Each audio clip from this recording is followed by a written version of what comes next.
कर्नाटक का चुनाव चल रहा है और आरोप प्रत्यारोप के दौर में कहीं ना कहीं बदजुबानी भी हो रही है और हमारे साथ हैं बीजेपी के राष्ट्रीय प्रवक्ता के शर्मा जी। के शर्मा जी, कांग्रेस के नेता मल्लिकार्जुन खड़गे ने सांप और जहर जैसी भाषा का इस्तेमाल किया है प्रधानमंत्री के लिए। देखिए, पहली बात तो मैं कहना चाहता हूं कि माननीय प्रधानमंत्री श्री नरेंद्र मोदी जी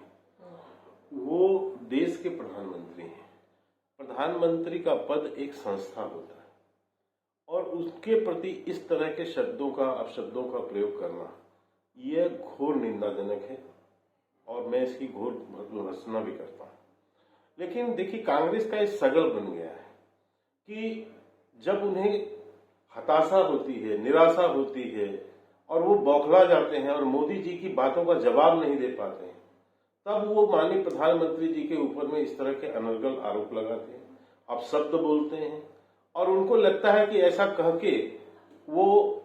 अपने आत्मसंतुष्टि तो कर लेते हैं, पर जनता के अंदर उसका प्रभाव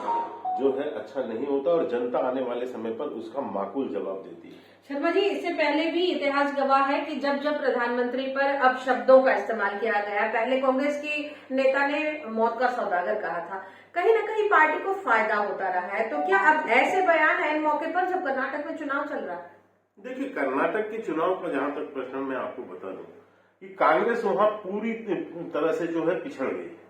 और अब उनको एकदम स्पष्ट अपना हार दिखाई पड़ने लगा है। इसलिए वहां पर अब देखिए, कांग्रेस जो है इस तरह के कांग्रेस के बड़े बड़े नेता जो है इस तरह के माननीय प्रधानमंत्री जी को अपमानजनक शब्दों का प्रयोग कर रहे हैं। ये दर्शा रहा है कि कर्नाटक के चुनाव जो है उनके हाथ से निकल गए हैं और जहां तक इसका जो प्रभाव है, मैं कहना चाहता हूं, एक बार नहीं कई बार इन्होंने माननीय प्रधानमंत्री जी के ऊपर कई बार अनर्गल आरोप लगाए, अनर्गल अपशब्द बोले।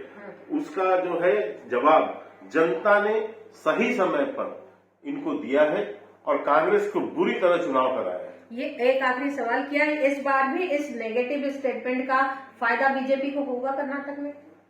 देखिए, मैं इसको फायदा नहीं देता, मैं ये कहता हूं कि जनता का जो जनादेश है,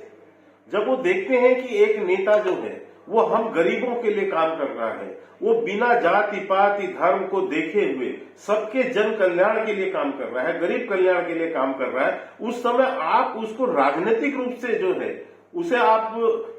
कमजोर नहीं दिखा पा रहे हैं, उसे हरा नहीं पा रहे हैं, तो आप गाली गलौज की भाषा में उतर रहे हैं। तो जनता इसको अपने आप में जो है स्वस्फूर्त इसको लेती है और ऐसे लोगों की जिनके पास कोई एजेंडा नहीं है और उनके पास कोई विजन नहीं है जनता के कल्याण के लिए और वो अपशब्दों का प्रयोग करते हैं, तो जनता उनको सही समय पर सही माकूल जवाब देती है। ईटीवी से बात करने के लिए धन्यवाद। तो जाहिर तौर पर यह इतिहास गवाह है कि जब जब भी प्रधानमंत्री के खिलाफ अनर्गल बयानबाजी की गई है, भाजपा को फायदा होता रहा है। अब ऐसे मौके पर एक और बयान, ये क्या दूर तलक जाएगी या फिर यहीं पर रफा दफा हो जाएगा, ये आगे चुनाव के परिणाम बताएंगे। ईटीवी भारत के लिए दिल्ली से अनामिका रत्ना।